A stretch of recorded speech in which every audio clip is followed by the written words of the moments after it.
How to update SIN number after getting a work permit online. First, you will need to go to the Service Canada SIN portal. This is the website. And the next step will be clicking Apply or Update SIN.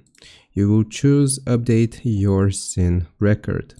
The third step will be selecting Apply Online. You'll be directed to a secure submission portal.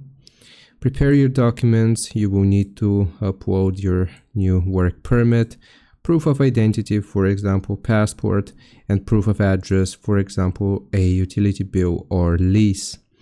The fifth step will be uploading and submitting the information. You will need to fill out the form, attach clear photos, scans of your documents. Now make sure the photos are clear and that you can read them. Hit submit.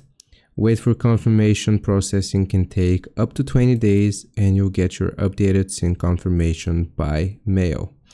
I hope this helps you out. Leave a like and sub and I'll see you next time.